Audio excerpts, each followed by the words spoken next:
झालेली आहे। आतापर्यंत या ठिकाणी सुंदर सुंदर असं या ठिकाणी मार्गदर्शन झालेलं आहे आणि मला सुद्धा या ठिकाणी बोलण्याची संधी मिळाली आहे। तर पहा सेवक बंधूंनो आणि भगिनींनो, शरीफी दिल से होती है वो दौलत से नहीं, शरीफी दिल से होती है वो दौलत से नहीं, बुजुर्ग की अक्ल पे होती है वो उम्र पे नहीं। अरे रोशनी चांद से होती है वो सितारों से नहीं, तो दोस्ती एक से होती है वो हजारों से नहीं। तर पहा सेवक बंधूंनो आणि भगिनींनो, या मार्गात जुळण्याआधी म्हणतात ना 33 कोटी की 36 कोटी, हे मला एक्झॅक्ट माहित नाही, पण एवढे सारे दैवत आपण पूजत होतो, पण कुठेही आपल्याला सुखाचा अंत लागत नव्हता, बरोबर आहे की नाही?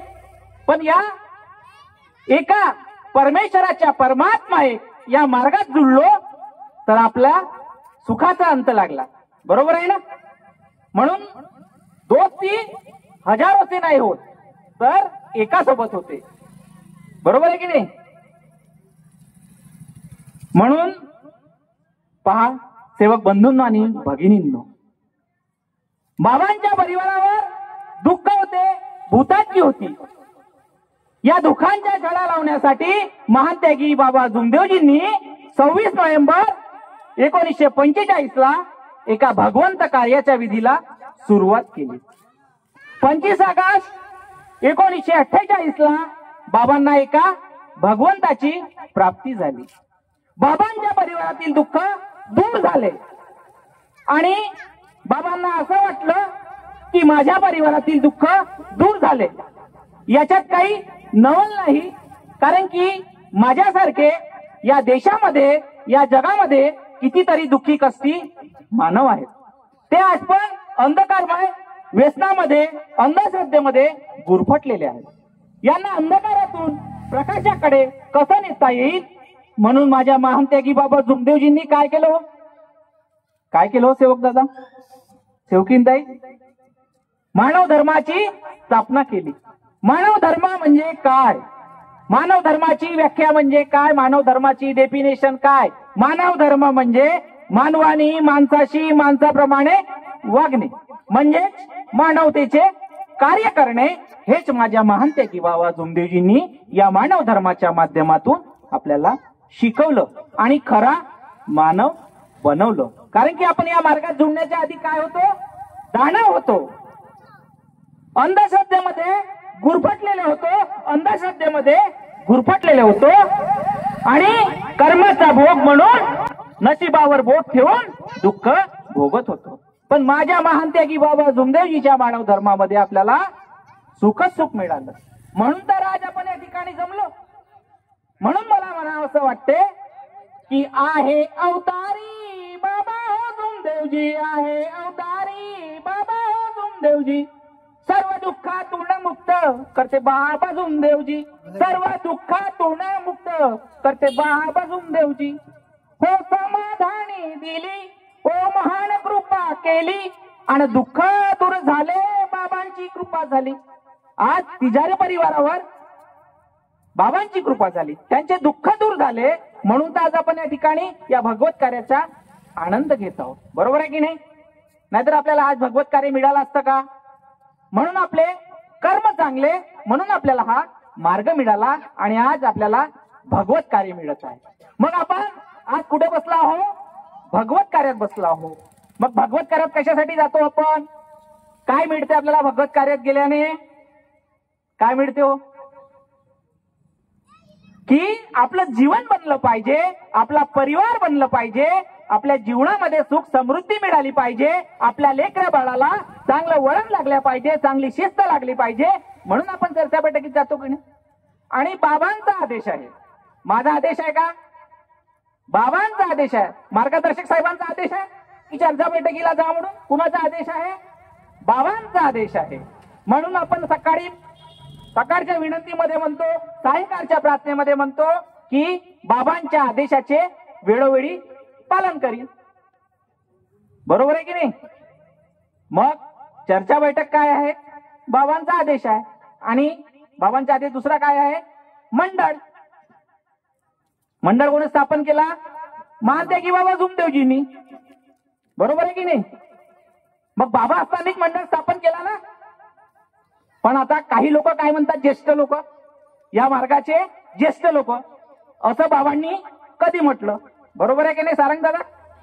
हा प्रश्न करतात. बऱ्याच ठिकाणी मी पाहिलं प्रश्न करतात की बाबांनी असं कधी म्हटलं? माझ्या नंतर मंडळ. मला सांगा, मंडळाची स्थापना केव्हा झाली? केव्हा झाली?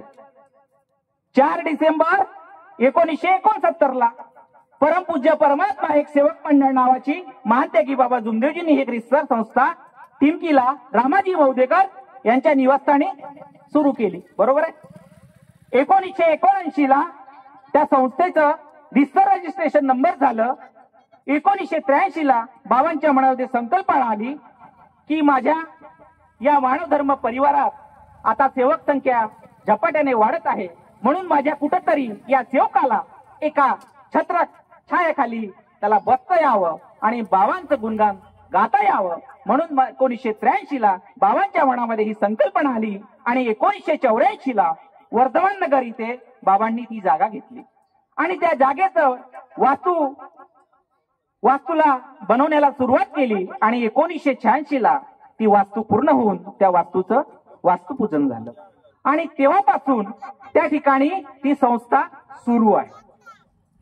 आणि आपण म्हणतो बाबांनी असं कधी म्हटलं? साधं उदाहरण आहे.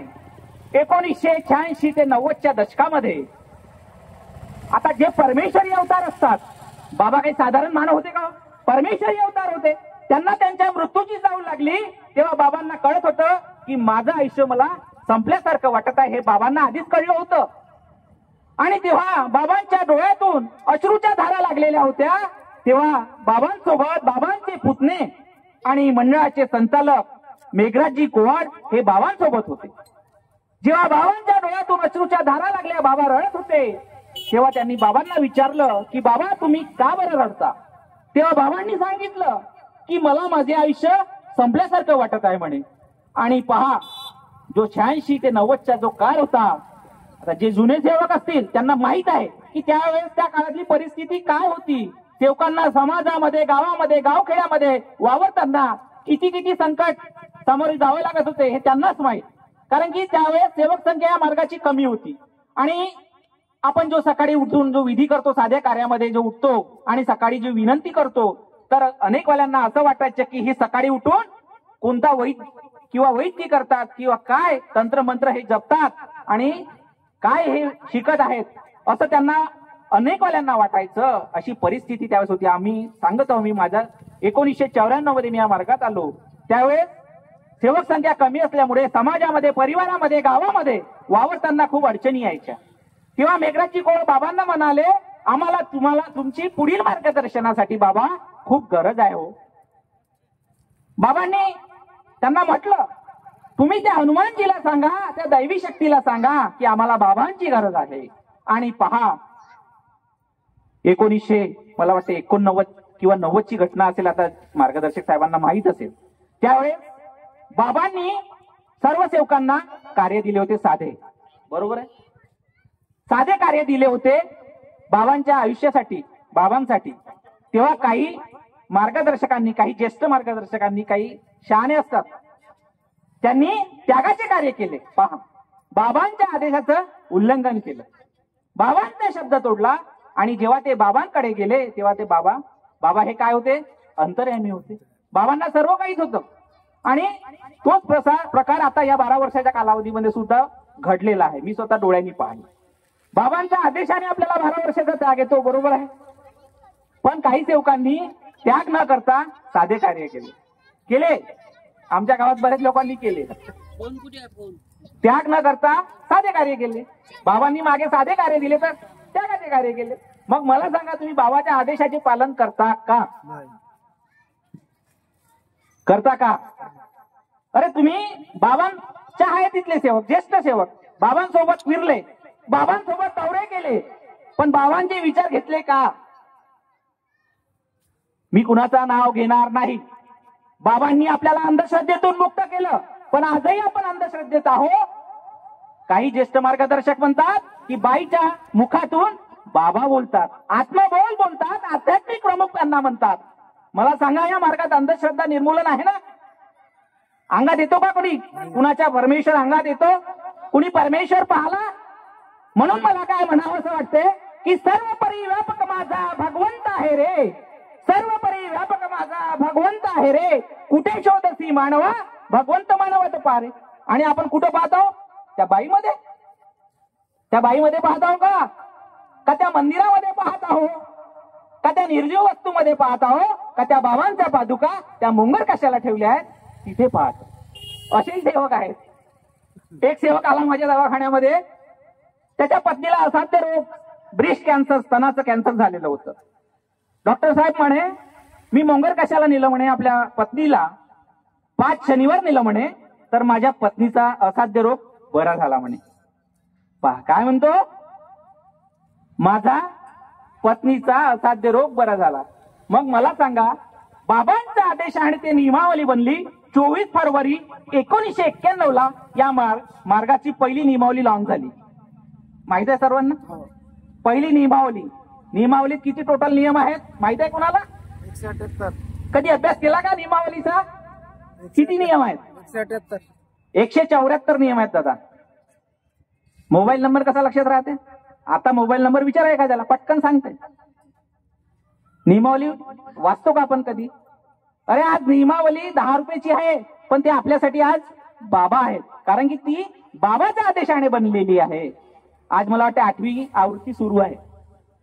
तिथे कुठलाही बदल झाला नाही, फक्त शिबिरानुसार काळानुसार काही बदल करण्यात आलेला आहे.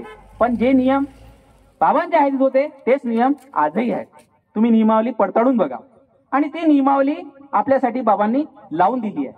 मला सांगा, आता हे मार्गदर्शक बाबांच्या आदेशाचे आहेत का? आता ज्येष्ठ मार्गदर्शक ते म्हणतात बाईच्या अंगात बाबा येते, त्यांच्या मुखातून बाबा बोलतात. आणि आपण काय म्हणतो? बाबांसोबत फिरले, ओल्ड इज गोल्ड. काय म्हणतो आपण? Old is gold. यांना खूप अनुभव आहे. मला तर असं वाटते की तो 25 वर्षाचा सेवक असेल, पण तो आज 2 वर्षाचा सेवक असेल. जर तो तत्वशब्द बाबांच्या नियमात असेल तर तो खरा बाबांचा सेवक, नाहीतर काही तो सवक म्हणून आहे. आणि आज आपल्याला वस्तुस्थिती दिसत आहे की तो गुरुजी बाबांचं मार्गदर्शन आहे. तुम्ही ऐकलं असेल, बाबांचे शब्द आहेत, हे माझे शब्द नाही. बाबांनी म्हटलंय आज हे मार्गदर्शन तुम्ही ऐका बाबांचं. काय म्हटलंय?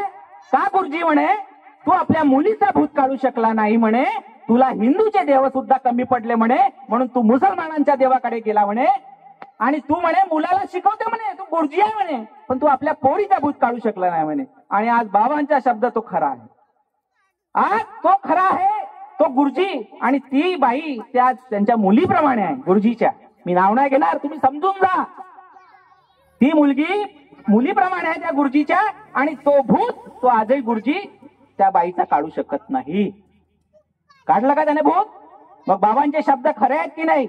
बाबांनी त्या काळात ते बोलून ठेवलेले शब्द आजही लागू होतात की आगे तुफान आने वाला है, सेवक जाग जा. आणि तो तुफान कोरोनामध्ये तुमच्या समोर आला आहे. बरोबर आहे? ज्याचे कर्म चांगले तो आज आपल्याला दिसत आहे. बरोबर आहे की नाही? म्हणून आपले विचार कसे पाहिजे? संत तुकोबा म्हणतात, संत तुकोबा म्हणतात, टिया टोपी घालून म्हणती आम्हा साधू, टिया टोपी घालून म्हणती आम्हा साधू, तया धर्म चित्ती नाही ते जाणावे बंधू. अरे आपले कपडे फाटके असले तरी चालेल, पण आपले विचार कसे पाहिजे? चांगले पाहिजे. म्हणून बाबांचं मार्गदर्शन आहे, चर्चा बैठक में जाना है तो अपनी आत्मा साफ रखो. नाहीतर मग कुबुद्धी घेऊन या बैठकीत जातो आपण, वाईट विचार ठेवून मनामध्ये द्वेषाच्या भावना, द्वेष ठेवून एकामेकाविषयी सेवकाविषयी या बैठकीत जातो, तर परमेश्वरी कार्य तुम्हाला साथ देईल का? म्हणून बैठक में जाना है तो एक चित्त, एक लक्ष, एक भगवान असं बसायला पाहिजे. आज इथे मार्गदर्शन मिळत आहे तुम्हाला. माझी ताकद आहे का इथे बोलायची? कोण बोलत आहे माझ्या मुखातून? बाबांचा शब्द आहे, कंठ में आकर बुद्धी का विकास. मी बोलत नाही, माझी ताकद नाही, तो बोलवणारा धनिक तो आहे. मी आज बोलत आहो, अजून चांगले चांगले वक्ते या ठिकाणी बोलणार आहेत. मग तुम्ही इथे जर एक चित्त, एक लक्ष, एक भगवान तन्मन धनाने असाल तर खरंच तुम्हाला आत्मसात होईल हा मार्गदर्शन. नाहीतर मग तुमचं लक्ष कुठे असेल? शेतात. का शेतात बाया असतील आज तिकडे काम करत आहेत की नाही करत आहेत? आता एखादी शेतकरी वर्गातला असेल, त्याला वाटेल की माझे बैल वगैरे आहेत का नाही चार बरोबर, त्याचं लक्ष कुठं आहे? तिकडे आहे. आणि शरीर रूप इथे बसल्या बैठकीत. मग कोणती म्हण आहे ती? नडी फुंकली सोनारे, इकडून तिकडून गेले वारे. कहा गया था? काही नाही. क्या लाया? कुछ नाही. रामाची सीता कोण होती? बहीण. बरोबर आहे की नाही? हा प्रकार व्हायला नको. म्हणून बैठक में जाना है तो अपनी आत्मा साफ रखो. आता या मार्गामध्ये सुद्धा भरपूर 3-4 प्रकारचे लोक मोडतात. आता या बोर्ड्या गावी नववाहन सुरू आहे तुमच्या. 5 मिनिट घेत नाही चालेल का? बोर्ड्याला नववाहन सुरू आहे. आता या गावात सेवक संख्या किती असेल आता मला माहित नाही, पण आज असं वाटत आहे मला का या ठिकाणी संख्या खूप कमी आहे. आता काही लोकांना भगवत कार्याविषयी आवड आहे त्या ठिकाणी बसले आहे, हे आपल्याला दिसतच आहे. पण ज्यांना आवडच नाही, आता ते कुणी टपरीवर बसले असतील की नाही? आता कुणाला इंटरेस्ट नाही ते पेंडलच्या बाहेर असतील कुठं. म्हणून हावसे, गवसे आणि नवसे हे 3 प्रकारचे सेवक या मार्गामध्ये दिसत आहेत. आता सेवक संमेलनाला जातात, त्या सेवक संमेलनाला जातात, मी पाहतो त्या सेवक संमेलनामध्ये न बसता ती जत्रा फिरतात. सेवक संमेलनाची जत्रा फिरायला जातात आणि त्या जत्रेमध्ये वस्तू खरेदी करत असतात. आता ज्यांना खरंच आवड आहे ते बरोबर बसतात त्या पेंडॉलमध्ये. म्हणून आणि 3 प्रकार तर सांगितले मी. 4था प्रकार आणखी एक चालू झालेला आहे, टावसे. आता मस्के साहेबांची कार्यप्रणाली चांगली आहे या गावात. नवे हवन खूप चांगले घेतात, मार्गाचा प्रचार प्रसार करतात, पण दुसऱ्याचा पोट दुखते. मस्के साहेबाविषयी दुसऱ्यांचा पोट दुखते म्हणून ते काय करतात? टवसण्याचं काम करतात. म्हणून हावसे, गवसे, नवसे आणि 4था प्रकार टवसे. म्हणून आपल्याला विचार करायचा आहे.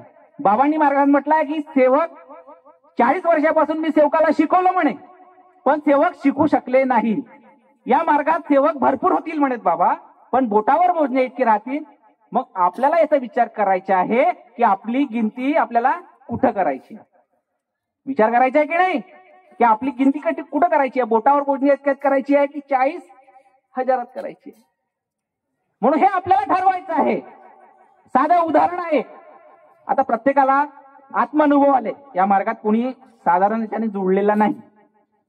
तुमच्या परिवारावर एखादी दुःख आले तर तुम्ही काय करता? आधी डॉक्टरकडे जाता की भगवंताचा तीर्थ करता? काय करता? तीर्थ करता ना. मग तीर्थाने तुम्हाला आराम होते की नाही होत? होते ना. तर याची पडताळणी करून बघा. तुम्हाला दुःख आले तर तुम्ही तीर्थ करून बघा. त्या तीर्थाने तुम्हाला आराम घडत असेल तर खरे तुम्ही बाबाचे सेवक. नाही तर बरेच सेवक आहेत की तीर्थ करतात पण त्यांना समाधानच मिळत नाही. असे बरेच अनुभव आले मला ह्या त्यागाच्या कार्यामध्ये. 12 वर्षाच्या त्यागा बरेच लोकांनी सांगितले आणि मग शेवटी कोणाकडे जातात? साहेबाकडे, मार्गदर्शक साहेबाकडे जातात. मला सांगा त्यांच्याकडे काही बाबांनी जास्त कृपा दिली आहे का ना आपल्याकडे कमी दिली आहे का? असं काही प्लस मायनस आहे का? सर्वांना सारखीच दिली आहे ना साहेब. फक्त मार्गदर्शकांचा शब्द, त्यांना काही एक शब्द दिला आहे आणि एक त्यांना निमित्त आहे. कारण की बाबा प्रत्येक गावात जाऊ शकत नव्हते, म्हणून तुम्हाला सोयीस्कर व्हावं म्हणून एक मार्गदर्शकाची नेमणूक केली आहे आणि त्यांच्या मुखातून निघणारा शब्द तो बाबांचा शब्द आहे. बरोबर आहे की नाही? कंठ में आकर बुद्धी का विकास. ते जे बोलतात ते स्वतः नाही बोलत, ते बाबांच्या शब्द बोलतात. म्हणून त्यांच्या शब्दावर ती कृपा काम करते. प्रत्येक सेवकाला पहिल्या दिवसाची आठवण ठेवायची आहे. तुमच्या घरी भगवंताची प्रतिमा होती का? काय होता? फक्त साहेबांचा शब्द. आणि तुम्ही काय दिलं परमेश्वराला? वचन. मर्याजी भगवत नाम. पण तेव्हाच तो भगवंत उभा झाला ना तुमच्या घरी. आणि तेवढे तुमचे 10 वर्षाचे की 15 वर्षाचे दुःख एका शब्दात दूर केले. केवढी मोठी कृपा आहे. म्हणून या मार्गात चमत्कार नाही होत तर काय होतात? साक्षात्कार होतात. चमत्कार कोण करते? जादूगर, मदारी. साप मुंगसाचा खेळ दाखवते ना, कागदाचा साप बनवते, तो करते चमत्कार. या मार्गात चमत्कार नाही होत. आपण बऱ्याचदा सांगतो का चमत्कार घडला. अहो चमत्कार नाही घडत, साक्षात्कार घडतात. सद्गुण साकार, निर्गुण निराकार. परमेश्वर दिसते का? आता चहा घेतला तुम्ही, चहा घेतला ना सगळे ना. चहा कसा होता? कसा होता बाबा? गोड होता, मग चहा गोड कसा झाला? साखर झाली ना, मग साखर दिसली का चहा पितांनी? काय दिसले? साखरेचे गुण दिसले. तसे या मानव धर्मात त्या दैवी शक्तीचे गुण दिसतात. परमेश्वर दिसते का? नाही दिसत. बरोबर आहे की नाही? पाहिला का कोणी परमेश्वर? सर्वांनी गुण पाहिले. बरोबर आहे. म्हणून तुम्हाला एकच विनंती आहे की बाबांची जी शिकवण आहे, 4 तत्व 3 शब्द 5 नियम, याचे काटेकोरपणे पालन करा आणि आपलं जीवन बनवा. जाता जाता बाबांविषयी 4 ओळी बोलून जातो, कारण की वेळ संपलेला आहे. सेवक गिरने से पहले समझ जाए तो अच्छा है, अरे शान जाने से पहले जाग जाए तो अच्छा है. सेवक वही सच्चा है, सेवक वही सच्चा है जिसका ईमान अच्छा है. हर कोई कहता ये मानव धर्म का बच्चा है, ये मानव धर्म का बच्चा है. एवढे बोलून आपल्या शब्दाला विराम देतो. सर्वांना माझा नमस्कार.